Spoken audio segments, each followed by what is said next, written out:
Coach, speaking of, what was the focus of practice today? Getting back to the defense, we touched on a lot of details of things that we're going to see, on this West Coast trip. Continuing our standards, our process of things, how we want to defend, getting into the basketball, pressure, offensively, just being able to find the small details of what we continue to do, creating advantages and keeping advantages. I know you guys were just on the road, but what do you hope your team gets out of this trip on the West Coast? I know those opportunities arise for camaraderie and whatnot. Yeah, it stays the same for us on these trips. It's a time for our guys to be together, do things together, be in the hotel, the bus, the shoot-arounds. I think those are so important. But then obviously you're playing some very good basketball teams. So, continuing to hit on the details that we've touched on the past 2 days of practice, but just putting it in against, some very tough opponents.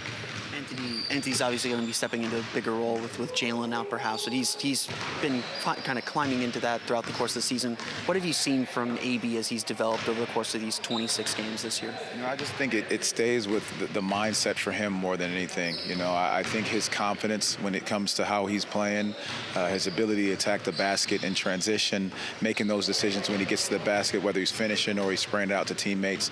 But then defensively, what we keep continuing to ask him to do, and his calling card is making other guards uncomfortable. His length, his size, his speed, he's got a special gift in that regard, and that's what we keep talking about for him to do on a nightly basis. There's obviously a lot of ball handlers on this team. That's one of the strengths. But how has AB developed as kind of that point guard voice when he's been in these lineups, when Jalen was out early in the year, and especially kind of now moving forward? Well, and that goes back to the confidence and the presence that he has on the floor. When that ball is in his hands, he's got to be that decision maker. He's got to be that person that commands the floor. And you can see him growing in that. I love it when he gets the ball off the glass on the defensive rebound and he's pushing the break. He's had multiple times where he's either attacking the basket, he sees something, or he slows it down and gets us into our sets. So those are things that we keep asking him to do. And, he's going to continue to thrive in that, as more time goes on. How have you evaluated your team's ability to rebound through the quarter of the season? I think there's been moments that we've been beaten on the glass a few times, and I think that comes in for just the small details is what we've worked on. You got to go find and hit guys first, and then you go pursue the rebound.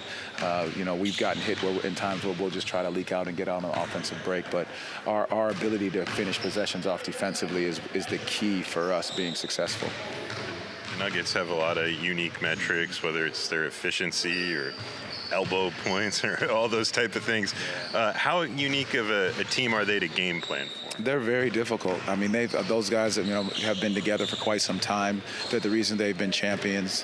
And Joker, the way that he's got them going and they play off of him and read and react, it's tough to scout because he's such a unique player in what he's able to do. And those guys know that any pass is available when he has the ball in his hands. So it's understanding the concepts of what they do more than it is the plays, and just being able to take away tendencies and focus on our game plan.